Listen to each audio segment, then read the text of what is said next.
Performance comes down to controlling what you can. For Jessica Pagula, it starts with the air around her. A Blue Air user for over 5 years, she trusts Blue Signature air purifiers, engineered to perform and designed to impress. Shop blueair.com and use code SIGNATURE30. Tyler Reddick here from 2311 Racing. Victory Lane? Yeah, it's even better with Chumba by my side. Race to ChumbaCasino.com. Let's Chumba. No purchase necessary. VGW Group. Void where prohibited by law. See T&Cs. 21 plus. Sponsored by Chumba Casino. He's an old head. Youngins are really starting to get on my damn nerves. He's a purveyor of nonsense. He's a Georgia high school coaching job influencer. His favorite Bible verse is, Jesus wept. He's the man of constant sorrow, Chris Lamb. Yeah.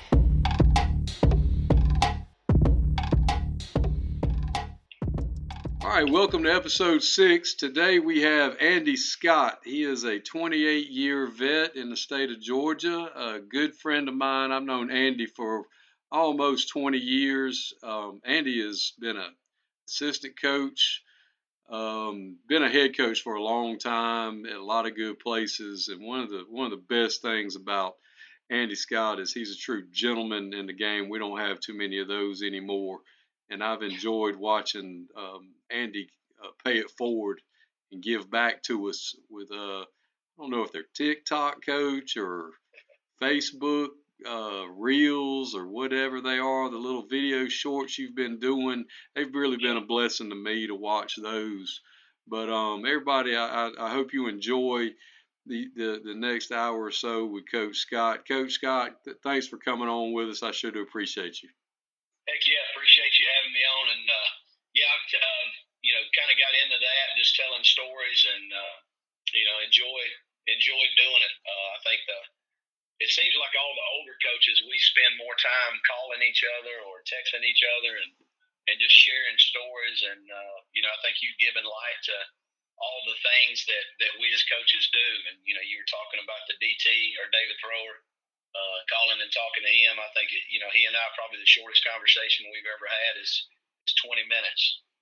Sometimes they were long back in the day as far as that, but us older coaches, we love to tell stories. There ain't no question about it. Well, and I don't think the average everyday person realizes how. I was at the recruiting fair and we were talking. There were some younger college coaches there, and I met up with Steve Robinson that was with us at Temple, and we told a story, and he was like, I haven't been able to tell that story in 15 years because everybody thinks I'm lying when I tell it because they don't believe some of the stuff we talk about. Like, they just can't believe that, no, that really happened. But you came to Georgia from Tennessee after playing at Middle Tennessee. Is that correct?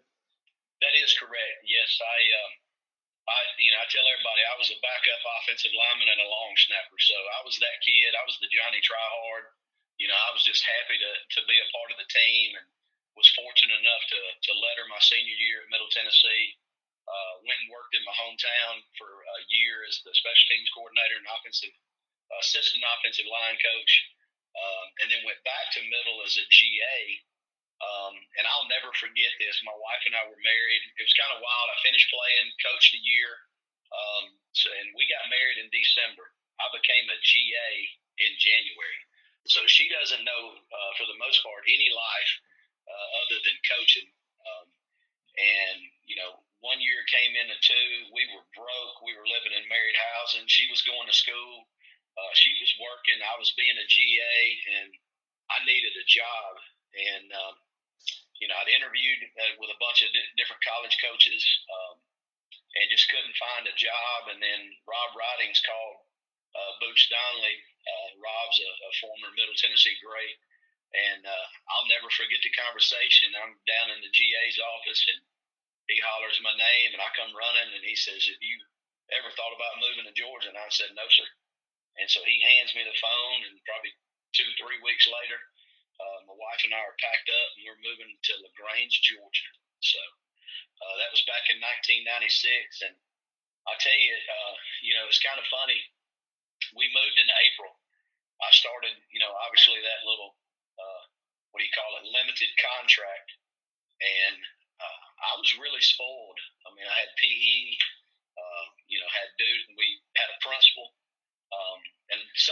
stories that I'm going to tell, I hope are past the statute of limitations so nobody gets in trouble. Because I think when you go back to the way I was, raised in coaching, those days are gone. So let's just, you made lure of paying it forward. I've been very fortunate to have worked for some really, really good coaches and been trained by some really good old school type coaches. And, the one thing they kind of taught me from day one is, it's all about how you treat people and how you leave places. And I've been a lot of different places and have always tried to do the right thing, be the right thing. Sometimes things don't work out at different schools, regardless of, how hard you work. But I've always tried to be a good person and things like that. And I think, some of the stories I'm going to tell about Troop and Coffee would make some of the people and administrators today like just flinch. I think, David Throlickin has told you many of the stories, but probably the best one is my very first day at Troop. I had outside duty, and the principal comes up and he said, "Listen, the most important thing is make sure they all get inside." He said, "But there's a handful of kids that go to the alternative school." And he said, "Do not let them go in." And I said, "Yes, sir." I didn't have any idea and who those kids were, obviously, on day one. And so some kid comes bebopping off the bus, goes in, gets his breakfast. He's eating outside, and the principal sees him. And I've never seen anything like this in my life. And the principal comes up and he puts his elbow right in the kid's throat and threatens to just wear him out right there. He told him, "Do not ever step foot in my school." And the kid's shaking, drops his breakfast and whatnot. And the bus gets there for the alternative school, and principal looks at me and goes, "That's how we do things around here." And I'm like, "Holy cow!" Those days are over. Oh yeah. Putting hands on kids and things like that. Oh yeah. But the type of school that he ran. Now, obviously, he had some issues later in his life as a superintendent, but he was an incredible principal, and he used to go down to the weight room in his in his shirt and tie and bench press with the kids, and he was kind of a jack joker, and he enjoyed it. But you look back on those times and you just think, wow, I can't believe that happened in a school setting. But everybody feared him, and sometimes in today's world, it's hard for kids to kind of fear authority. Well, they don't. Not like no, not at all. But DT will tell one that the principal did one time with him, and I wasn't that lucky now. So I started off in PE and then got shipped to social studies because I got a minor in history. And Tyler Reddick here from 2311 Racing. Another checkered flag for the books. Time to celebrate with Chumba. Jump in at ChumbaCasino.com. Let's Chumba. No purchase necessary. VGW Group. Void where prohibited by law. CT&C's. 21 plus. Sponsored by Chumba Casino. But there were times where they'd cut on the intercom and they'd say, "Coach Thrower, Coach Jeter, are you guys in the weight room?" And he's like, "Yes, sir." And then about 30 minutes later, they'd say, "Guys, if you don't mind, please come up to the office. I need you to sign your evaluation." They do teacher evaluations over intercoms, which of course, with teams now, that probably be kind of shunned upon, Yeah. The good old days. Yeah. Those were the good old days. Who all was on that staff when you were at Troop? Man, I'm telling you, that was an all-star staff. If you look back, you had, of course, Rob has been everywhere. LaGrange, Griffin, he just won, maybe his 5th state championship as a coordinator. And I joke with him all the time. He played for one at Thompson as a head coach. But here's a guy who has won, I think, 3 state championships as an offensive coordinator and maybe 2 or 3 as a defensive coordinator. But Rob was the head coach. Bubba Jeter was a defensive coordinator. Richard Finley, coached D-line. I got way too many stories to tell you about Rich. But Finley was a D-line guy. He coached outside linebackers. I coached D-line. I think Gary Ward, who was a long-time basketball coach there, he coached secondary.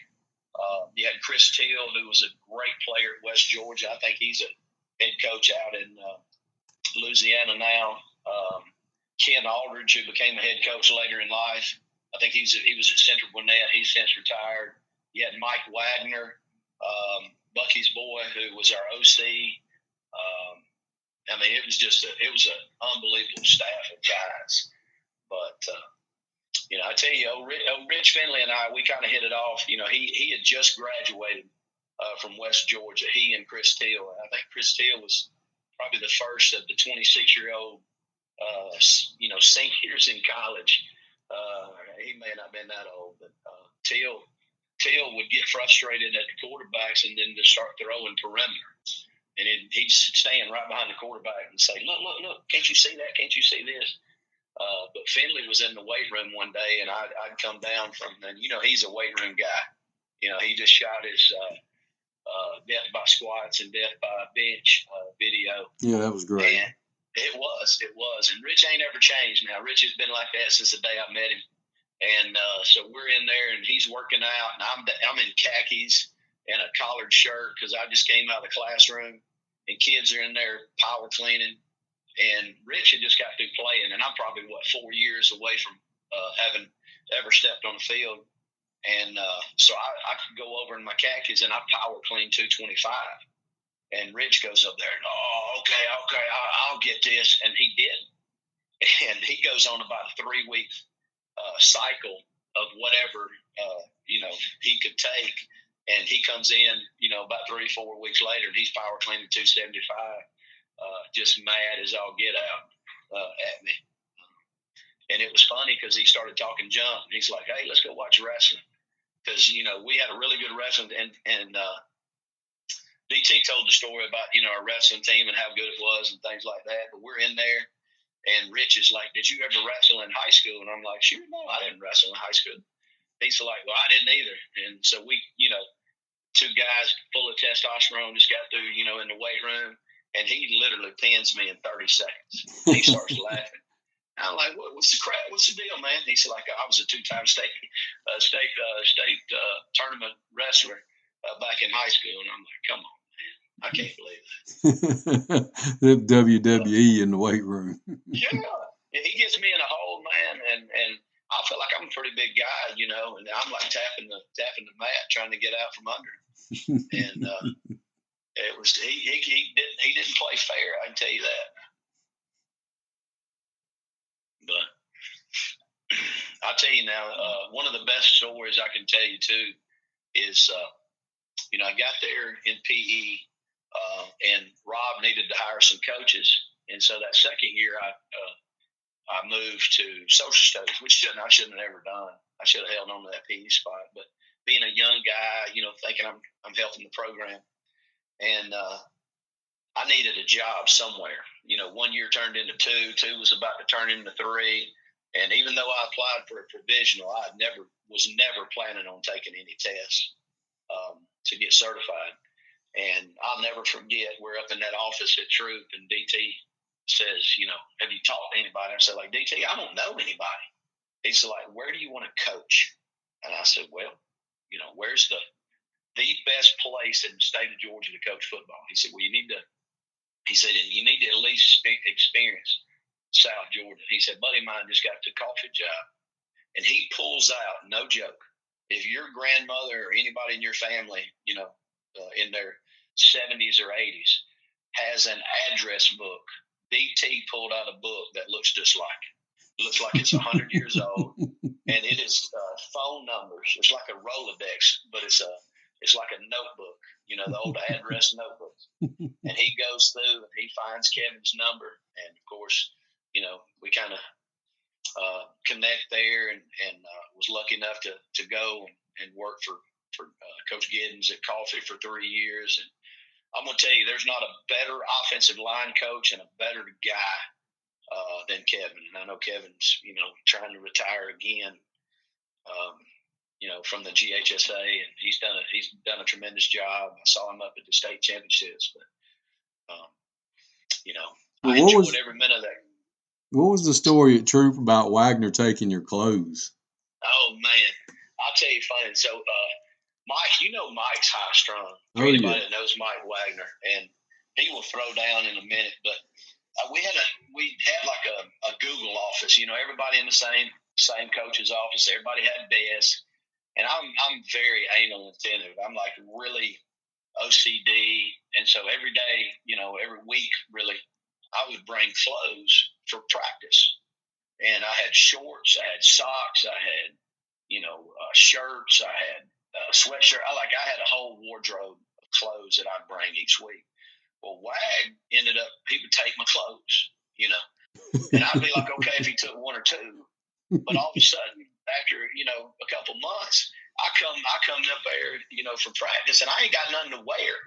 And and boy, he and I got into it, and I found some stuff, and we got to do practice. And for some reason, my wife was coming over there. I think we were going to go out to eat or whatever. So me and Wag, we get to jaw-jacking with each other. And I'm like, I need my freaking clothes, man. And so I flip his desk. And about that time. Hello, it is Ryan, and I was on a flight the other day playing one of my favorite social spin slot games on ChumbaCasino.com. I looked over at the person sitting next to me, and you know what they were doing? They were also playing Chumba Casino. Everybody's loving having fun with it. Chumba Casino is home to hundreds of casino-style games that you can play for free anytime, anywhere. So sign up now at ChumbaCasino.com to claim your free welcome bonus. That's ChumbaCasino.com and live the Chumba life. Sponsored by Chumba Casino. No purchase necessary. VGW Group. Void where prohibited by law. 21 plus. Terms and conditions apply. We're about to go to blows, and all of a sudden, my wife, kind of is there, and he turns around and goes, "Hey, Claudia," and like the dang, it just completely de-escalated in a hurry. Yeah, I bet it did. And I was like, because every man's like, man, I could beat that sucker up. And then I'm looking at Mike Wagner, I'm going, he's been in so many fights in Statesboro, Georgia. Yeah, I don't want no part of that. I probably wouldn't have came out of that real well. Yeah, I work with Wags. I work with Wags at Lithia. That's my boy. That joker's crazy. He is crazy. I love Mike. I talked to him a couple of weeks ago. He's enjoying being retired. I know that. Yes, he is. Yes, he is. Being a granddaddy, I know he's liking that. See, I went down to coffee with Tiny. Uh-huh. And how was that? Something about Milton Clement's farmhouse. Yeah, I'll tell you this. So, I'm the king of severing contracts, which is not financially sound by any stretch of imagination. But when I left Troop, my wife was pregnant. I left her in LaGrange, which wasn't very smart. No. And so I moved to Coffee around mid-April in order to get ready for spring practice.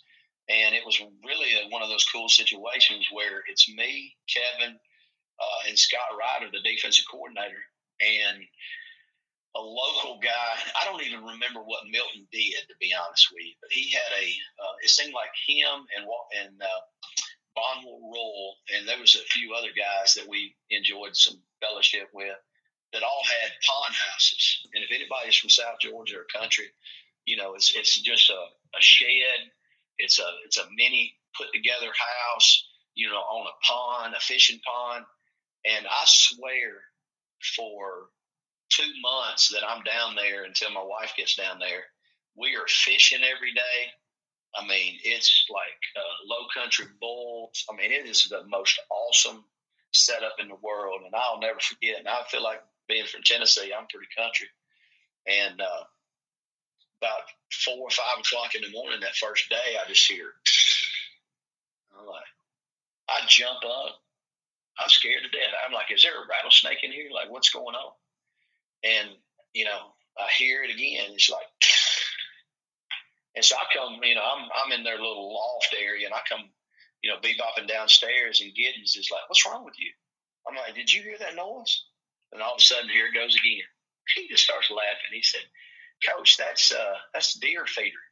He said, they're spraying corn. I'm like, what?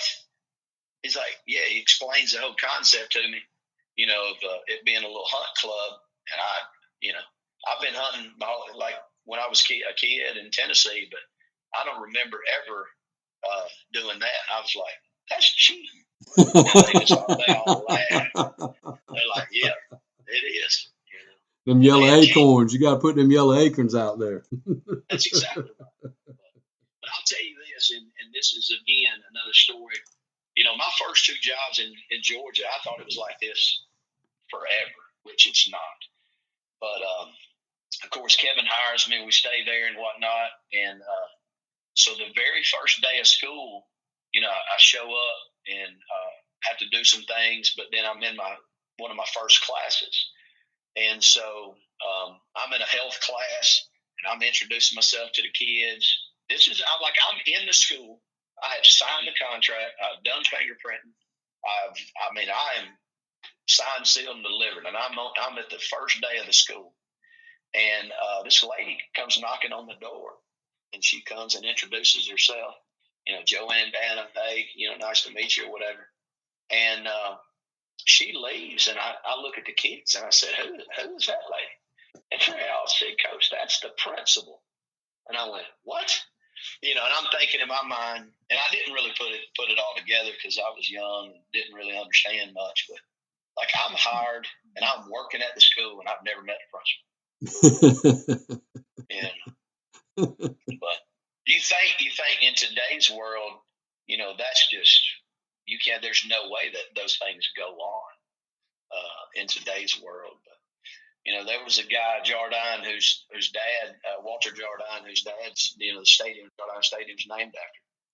And he kind of took a liking to me and was really good to me. And so that first couple weeks of school, we go, I think it's closed now, but it's right down off of Walker Street in Douglas.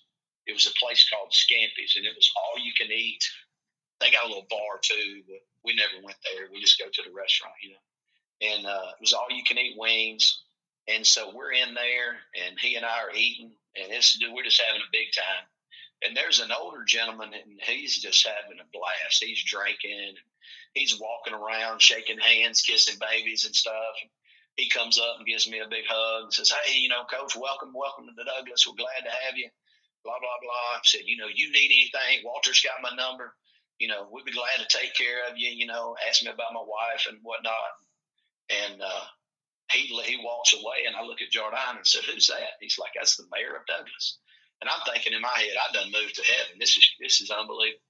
I get a job, don't know the principal. I'm out to eat, and the mayor of the town, having a blast, coming up and talking to me. And I just thought, man, society is crazy. But,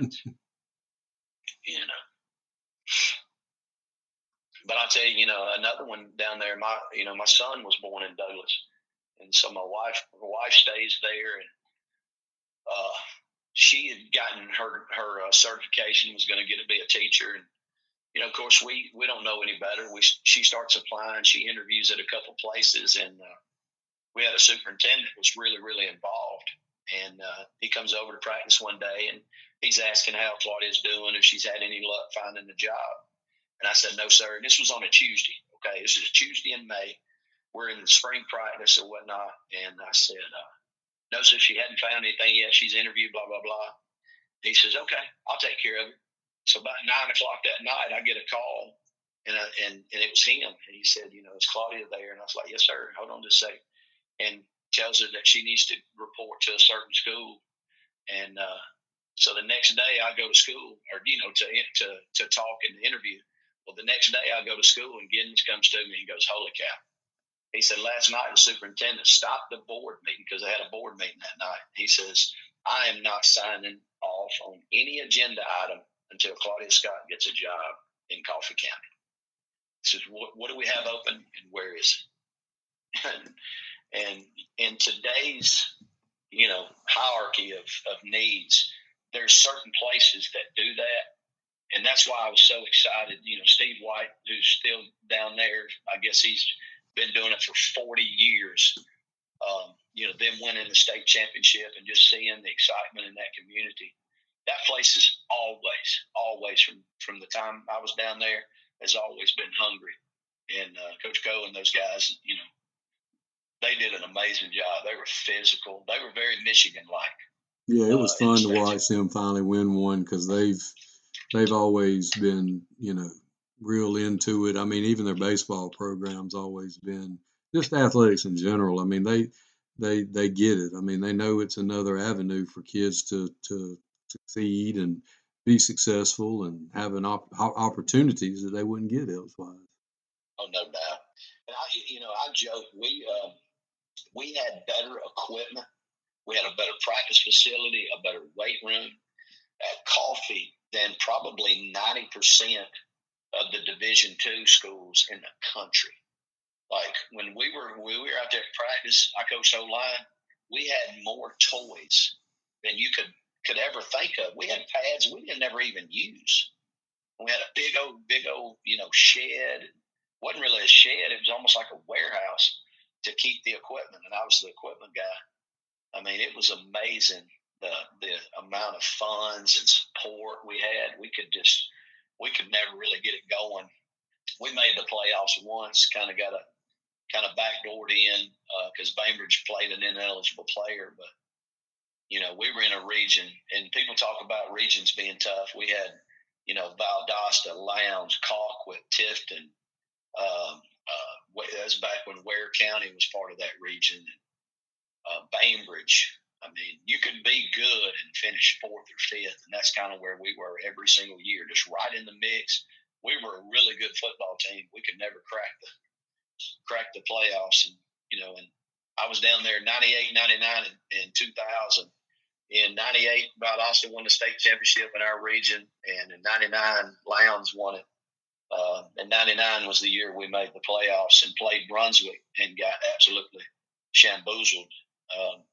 We scored on the first drive, ran trap, and we had a fullback, Jake Olson, who looked like Joel Makovica from Nebraska, and he pops one on Brunswick and probably 20, 30-yard touchdown, and we thought, man, we're up in this thing. And all of a sudden they start tossing it to, I don't want to say his name was Ant Lee because I think that was a kid that played at Florida State. But they had a kid that ended up going to Middle Tennessee, and it was toss right, toss left, and it was touchdown. I think the final score may have been 42-7. But they ended up losing the Lowndes in the state championship game. Yeah, I was at that game on the sideline watching Coach Miller, and because I lived with Matt, his son, at Georgia Southern, and Coach Miller's always looked after me, so I went to that game, and that was the year that they beat Northside in the dome. Came back from like 28-3 down at halftime. Yeah, no, that wasn't for them. It wasn't waggle wheel, but it was more of a zone wheel that they ran. And when we played Lowndes, we scored on that play. And Steve White, who was our OC, of course, it's like 1 o'clock in the morning. Phone, we're watching GPTV, and the phone rings, and Steve's like, "Did you see that? That's our play. They stole it. That's our play." Yeah, the hook and ladder. Yeah. And you're like, yeah, that's exactly right. But of course they didn't. What was the defensive coordinator that was there all those years? Clay Hill? Randy Hill. Randy Hill. I'll never forget. I'm a young whippersnapper, and I'm ready to be a defensive coordinator, and I'm trying to learn. And they were wide tackle 6 forever at Worth. And when he first went to Lowndes, they were wide tackle 6, and then they, migrated to the 4-3, and that's what they were running when they did that. But I was a wide tackle 6 guy from Middle Tennessee to LaGrange to what I was planning on and did run my first few years at Perry. And I had met with him, and I said, "So what do you do? I understand a normal 2-back offense, but everybody's getting into this spread stuff. What kind of coverages do you play against, 2-by-2? He's like, "Cover 3. I said, "What if they go trips? Cover 3. Well, what if they get into some form of tight end triple or just a nub tight end and trips on the other? Cover 3. What about empty 5 wides? Cover 3. I'm like, "Well, what else do you play? Cover 1.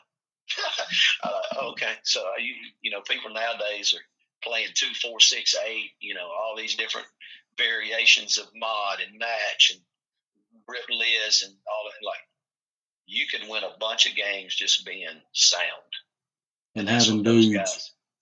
Yes. People talk about it all the time, and I don't know what it is that, and I'm still the same way after all these years. I don't cheer for teams; I cheer for coaches. Right. And I used to be that guy, and I'm still this way. When I go places, I want to know what's the history of the coaches. And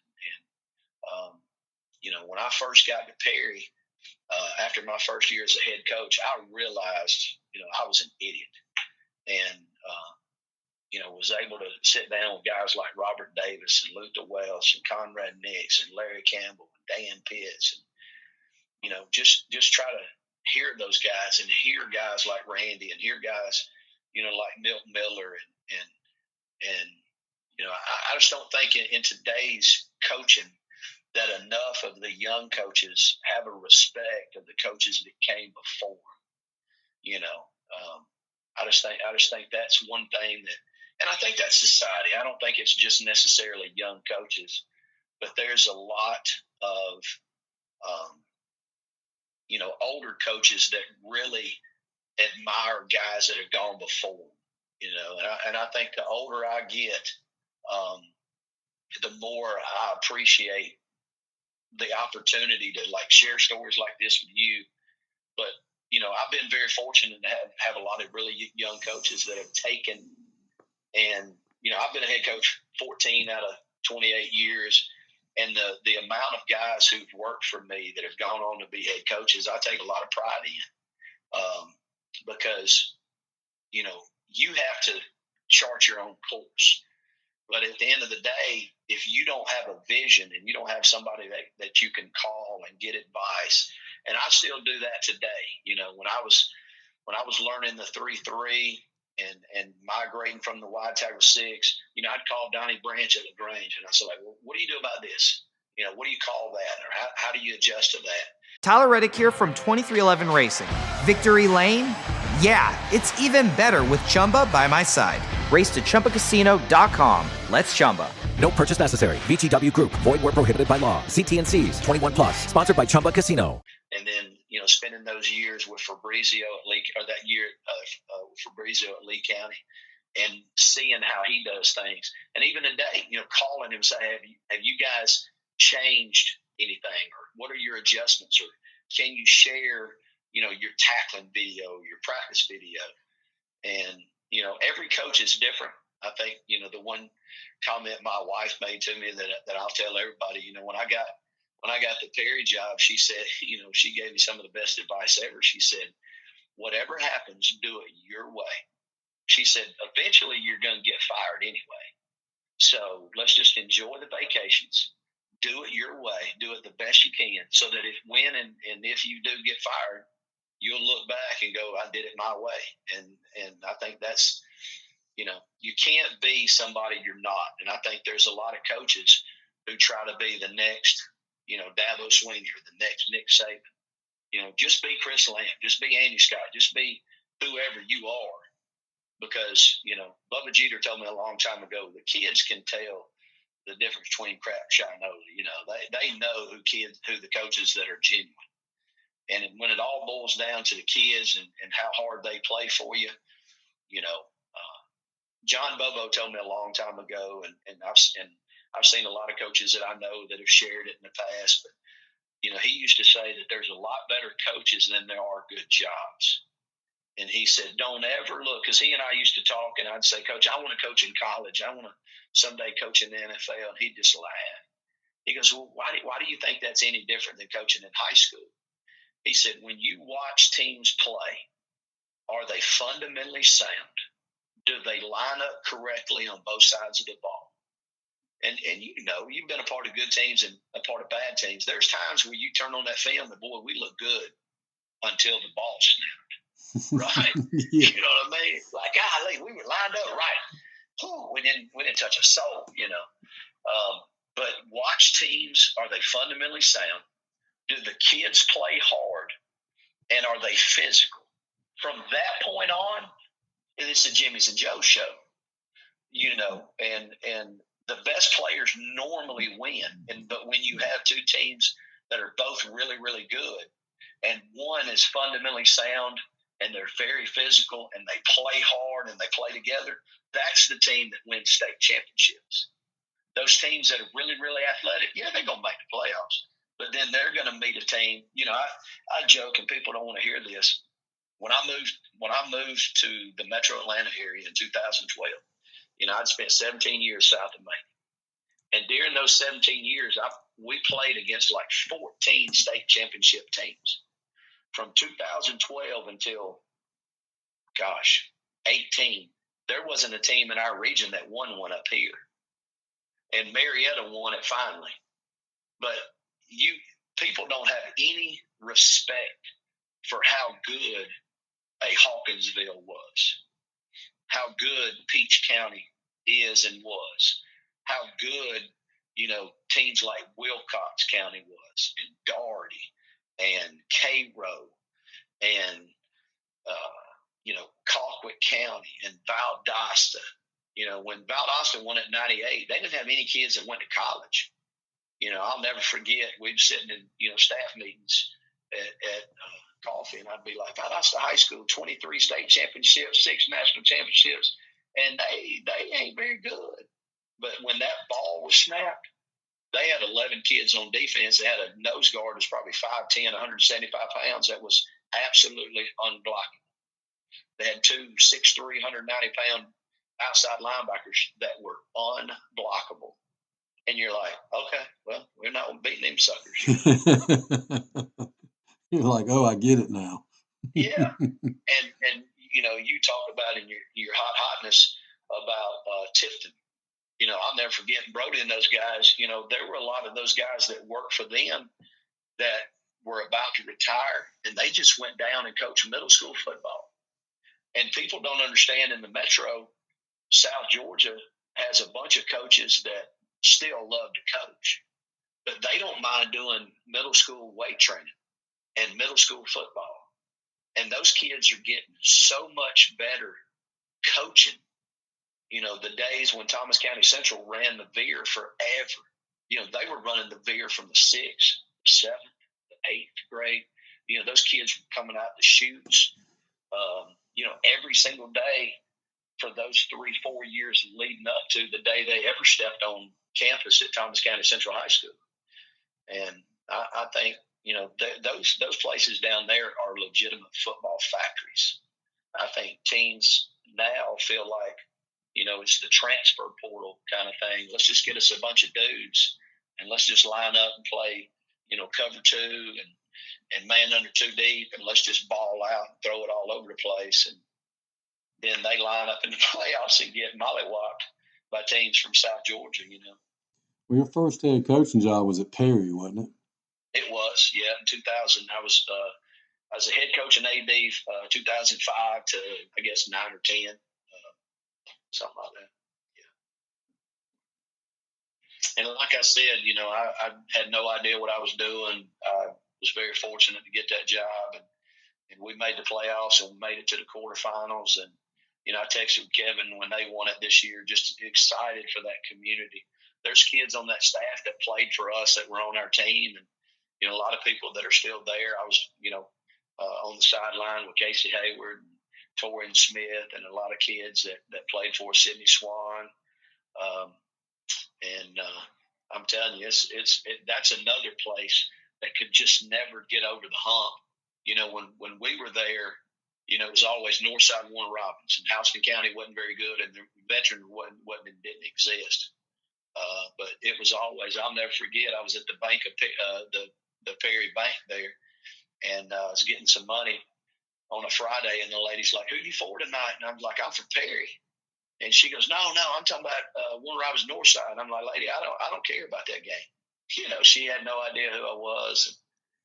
But you know, that whole Houston County was built around them, and for the success that Northside had, and then all of a sudden the success that Warner Robins has had, you know, that place is hungry for football. And I was happy for those folks in Perry and Kevin and that whole staff of being able to do that. Cody Mahler and Justin Ryder and all those guys that played for us. Tyler Rogers, not Justin Rogers. So you coached Casey Hayward. Get off the field. Yeah, that was funny. Now, it wasn't funny at the time, but you know, we used to do this little prayer announcement kind of thing before practice. And Casey, this was when he was a sophomore. He was kind of talking, and I kind of jumped on him, and he back talked me, and I lit into him hard. And he kind of. I mean, you know how kids are. I think the older you get, the more you can get on a kid, but don't back a kid in a corner, right? Mm-hmm. I kind of back Casey in a corner, and I kicked him off the field. And as he's walking, I've got an assistant coach right beside me. Do not let him leave. And I'm screaming at the top of my lungs, get your, off this field. And I'm looking at the assistant. Don't you let him leave. And I'd turn, I'd scream something at Casey. And I'd scream something at him. James Moore, J-Mo, I was like, hey, man, do not let him leave this field. Do not let him. And he'd walk over there, and he got him corralled. But Casey was an unbelievable player. He was an all-state defensive back. And, of course, had a great career at Vandy and then with the Chargers and then Green Bay and just got hurt. I think he's still on the roster for the Falcons, might be injured reserve. But, he was our quarterback. He probably played 15 snaps a game at DB. But his senior year intercepted 7 passes and took all 7 back for touchdowns. And probably the biggest one was against Peach County when we beat them in 2007 for the first time in 28 years, beat them 48-28. That was a huge win. But Casey was definitely a difference maker. You said something about going deep sea fishing with Kaiser. Oh shoot, Jeff Kaiser just retired from Statesboro. Now he was our OC, and he used to tell stories. He and his dad were legendary for doing some crazy stuff. And Jeff was kind of the guy, for those people that know Jeff Kaiser. Jeff's a big, flamboyant, just great storyteller, whatnot. The way the offices were set up there over in the auxiliary gym, he would kind of sit on his desk.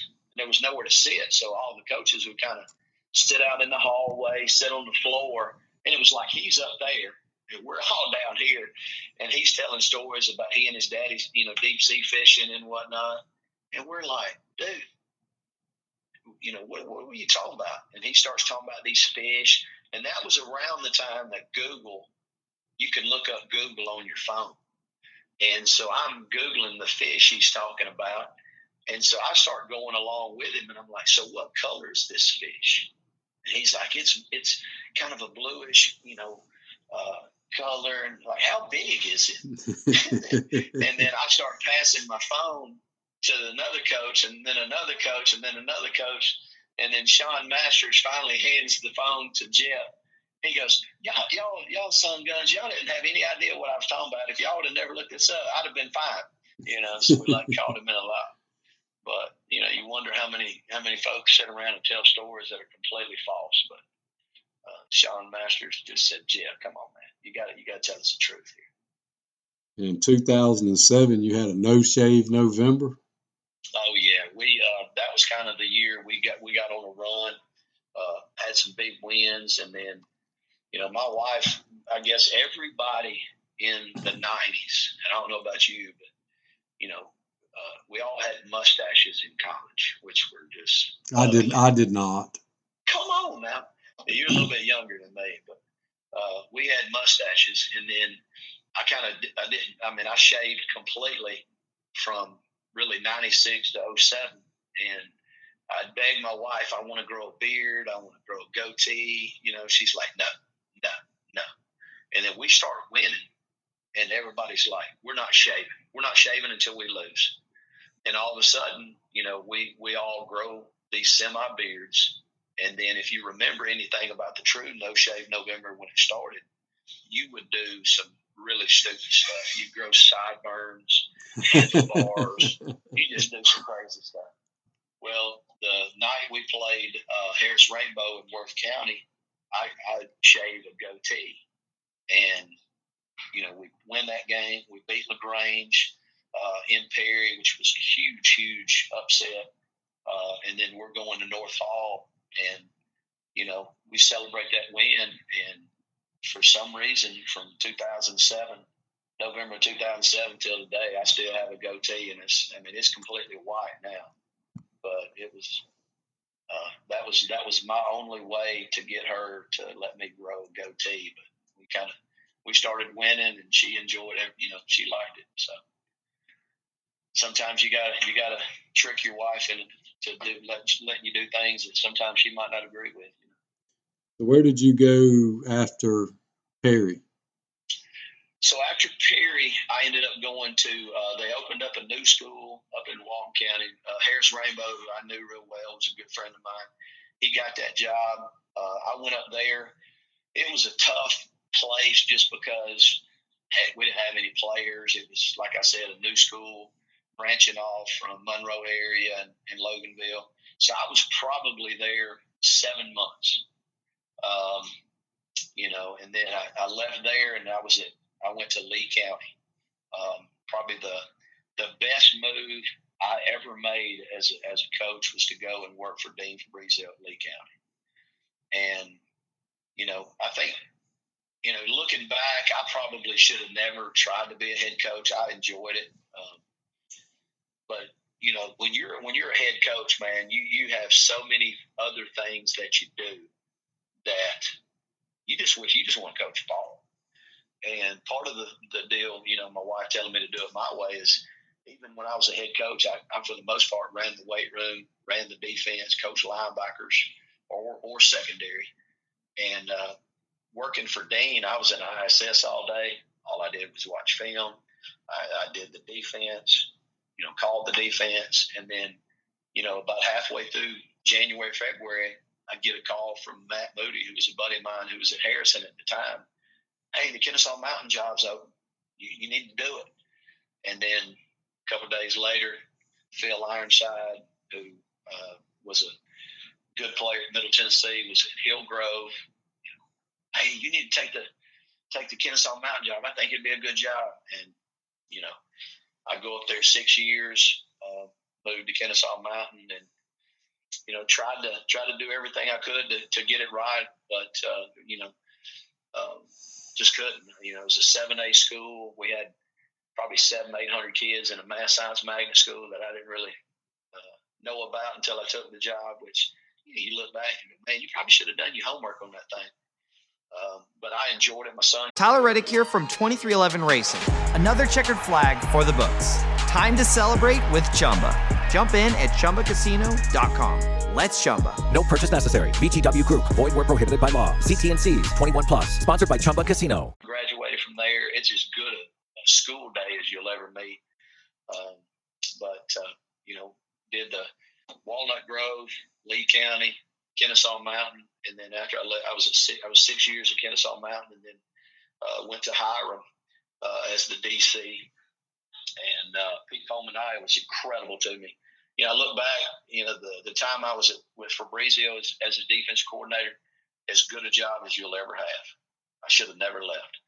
And then when I worked for Pete Fulmanaya as his defense coordinator for 3 years, he was as good as gold to me. I had an easy job, did the defense. I assisted in the weight room. I really didn't do nothing but coach football. And then all of a sudden, what happens? I need to be head coach again. I need to be head coach again. And probably should have never left Hiram. And then went to Lafayette. Was up there or still there for 3 years, and not really sure what the Lord's got planned for him, but it's got to be something somewhere closer to my house. I never was fortunate enough because of the Biden economics or whatever the case may be to move to Lafayette. But I tell you, it's a great place. Got great kids, great facilities.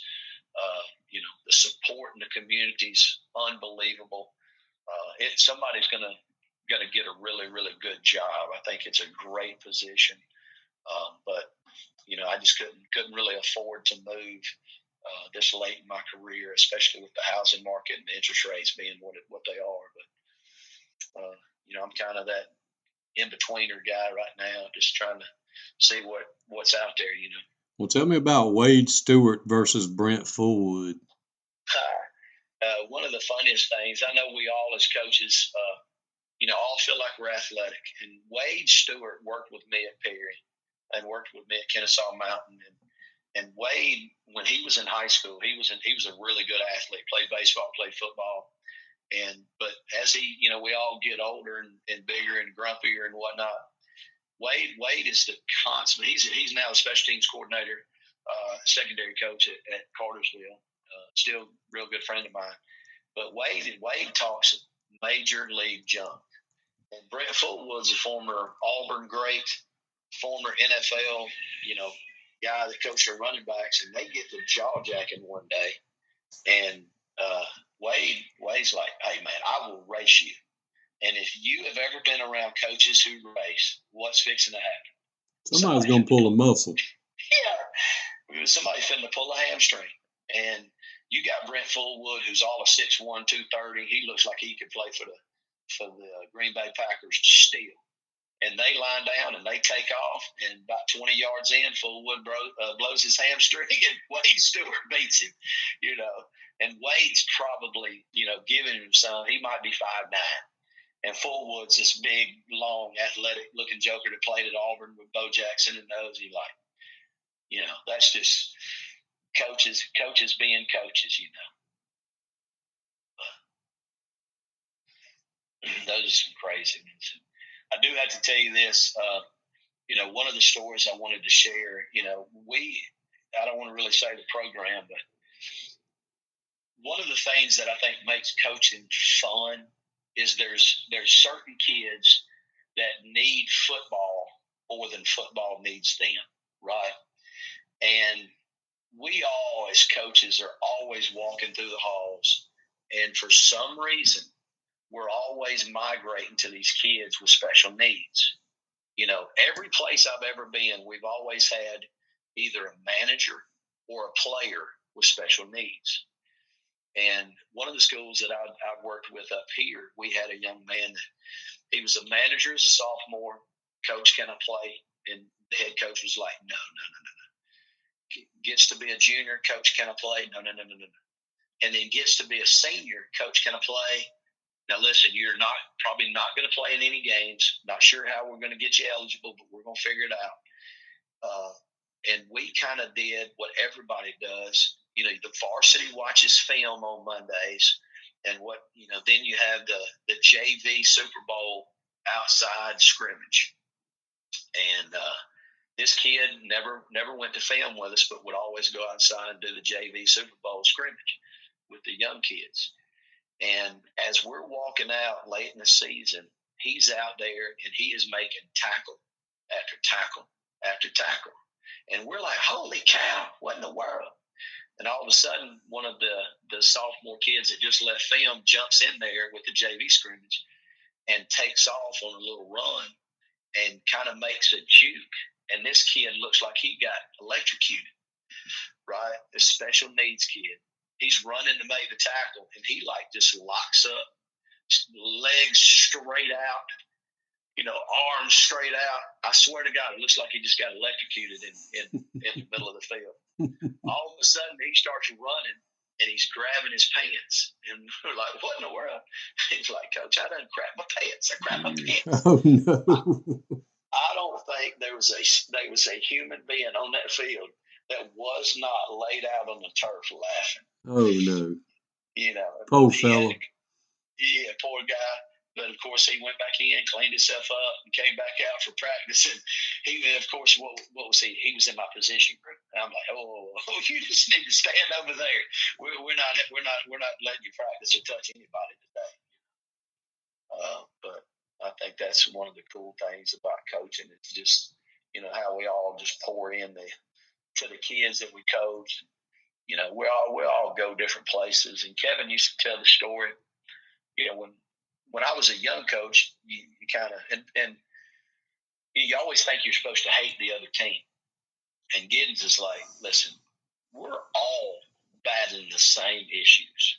We're all battling kids coming to practice. We're all battling kids, making poor choices. And he used to always say, don't put yourself in a position to make a bad decision. And you try to mentor kids, you try to help kids. And at the end of the day, we're all just trying to get kids on the bus, get to the game, try to do the best we can with what we got. And I think that's one thing that if I've learned anything in my, I spent 3 years in Tennessee prior to coming down here, and all my 30 years of coaching is like to get to know the guys you're coaching against. The days of going to the 50-yard line in pregame and hugging everybody's neck and talking and stuff, those days are like, unless you know somebody, those days are over.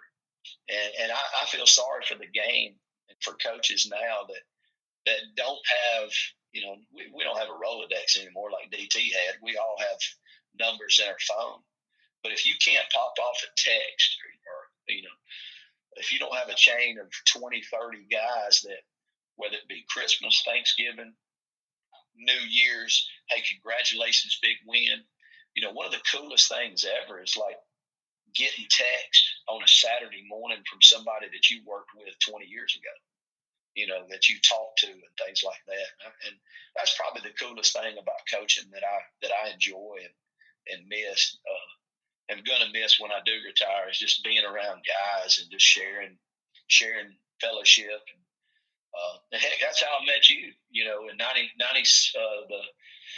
the off season of 96, 97, I'm in a dang hospitality lounge with Bubba Jeter and Rob Ridens, and you walk in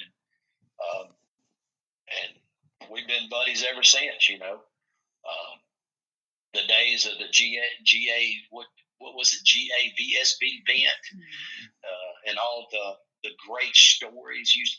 You need to somehow figure out a way to backtrack those and write a book of all the lessons, because Well, I'm writing 2 books right now. I'm just so scatterbrained that it takes me a minute. I got one that's going to be just kind of like my journey and things I learned, and then another one that's just going to be like these stories. So I am working on it. Somebody's going to beat me to it, I'm afraid, but that's okay. They can read. They can read 2 of them. It's like I was saying, I think, and you and I've done this, and other coaches that I've been around to do this, like I'll call you or text you and say, hey, I got to share this. And then you're like, that ain't nothing. Listen to this, and I think are you for real? That's all you got. And, we kind of all one up each other, because you never know unless you're in it, how good or bad the situation is. Oh, yeah. I had a coach today telling me about one of the jobs that are open, and he was like, Coach, I can't put this out there because, I don't want to, I love the kids and I don't want to burn any bridges, but here's the real deal. And I know how you are. You'll tell it because you don't care, and he laid it out, bad support, bad this, bad that. And I was like, yeah, that ain't good. And, I just try to help people, know ahead of time. Choices. Well, yeah, I mean, because it's like I said before, every one of these jobs, somebody's going to take them. And, but, I mean, don't make the same mistake we did. We were raised by the old heads, and they're gone now. And like you said earlier, I think that's something that has changed with society is we had to wait our turn. Like when we were coming up, there weren't 30-year-old and 35-year-old head coaches. That just wasn't a thing. Like, I mean, it just didn't happen. And now it is, because so many of the older guys retired and got out that there was a need, and there were people that were, willing to go for it, where we didn't even think about trying to be a head coach till we were 35 to 40. Exactly. I mean, it just didn't cross our mind, and because we knew we weren't ready. And now these guys are like 27, 28, 32 years old, and they're like, oh, I can do that. Yeah. And and I think one thing that you brought up, and it's true, is every single place has good and every single place has bad. Okay, there is no utopia, no matter how good you think you got it. And I think at the end of the day, you got to see, what can you put up with. Do you have the kind of support and enough players to be successful? And sometimes the answer is no, you don't. You just don't. But that urge for many of us, that I want to be a head coach so bad, I don't care, I will fix it. when I was, 26, 27 years old, I got offered the head coaching job in my hometown. And I called Coach Donnelly and I said, Coach, what do you think? And he goes, listen, whether you're the first choice or the last choice, if you want the job, take the job. He said, but I have to say this. What makes you think that you're going into a program? He said, I'm not trying to be ugly, but you're going to go into a program that's never won, and you're going to be the magic, pixie dust, and all of a sudden y'all going to start winning. He said, if you think that's true, then you're not as smart as I think you are. He said, you do what you want to do, but you're not New Rodney. You're not, Bear Bryant. I'm sorry, but if you're thinking you're going into a program that's never won and you're going to be the magic pixie dust, you're in for a rude awakening. And of course, I turned the job down, and I guess 2005, I was 35 when I got my first head coaching job. So, but prior to that, like you said, I'd paid my dues. I'd been the equipment guy. I've been the CDL guy. I mowed grass, lined fields. That goes back to a whole nother gamut of young coaches. Like, nobody wants to do the weight run. Do you not know how to fix a helmet? Do you not know how to do laundry? I think there's not enough guys. And heck, we were the ones that were just there with the old guys doing it, and we felt bad if we didn't do it. I don't know. I think just society in general, but I'm not speaking no will of young coaches because my son's a young coach, but he was, that coach's kid, like Grayson, he's always around. He knows what it looks like and all that kind of stuff. He kind of, tries to do it through osmosis, but I do believe that, a lot of us old guys are the last, like what the DT talk about the Hodges OL camp. What did they used to break it down on? The last of the hard, the tough, hard-nosed, gritty, this is how we do it, kind of guys. And I tell you, I enjoy being and talking to those people. Well, I sure have enjoyed having you on today, Coach, and you've been a blessing to a lot of people, and the impact you've had on young people, whether it be players, coaches, people in the community. It's just obvious, through your videos and your talk today, just what the profession's meant to you. And as I put in the bio, just a true gentleman of the game, in a game that we just don't have many of those anymore. And just definitely one of the best dudes to me. Always been good to me. I mean, there's 4 or 5 guys that I've always just said, man, he's a good dude. And you've just always been a good dude to me. And I sure do appreciate you. I appreciate you too, bro. And, I can't wait to see you again. And I sure do appreciate you being on with us. Yes, sir. Yes, sir. Enjoy it. All right, man. We'll talk to you later.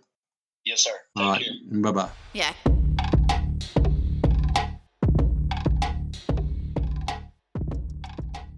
Tyler Reddick here from 2311 Racing. Game night's fun until someone spends 5 minutes lining up one shot. Chalk, breathe, re-chalk, still aiming. While they figure it out, I fire up Chumba Casino. I can spin anywhere, anytime, and there's always a new social casino game every week. Spins happen way faster than that shot. Play now at ChumbaCasino.com. Let's Chumba. Sponsored by Chumba Casino. No purchase necessary. VGW Group. Void where prohibited by law. 21 plus. Terms and conditions apply. If you work in university maintenance, Grainger considers you an MVP because your playbook ensures your arena is always ready for tip-off. And Grainger is your trusted partner, offering the products you need all in one place, from HVAC and plumbing supplies to lighting and more. And all delivered with plenty of time left on the clock, so your team always gets the win. Call 1-800-GRAINGER, visit Grainger.com, or just stop by. Grainger, for the ones who get it done.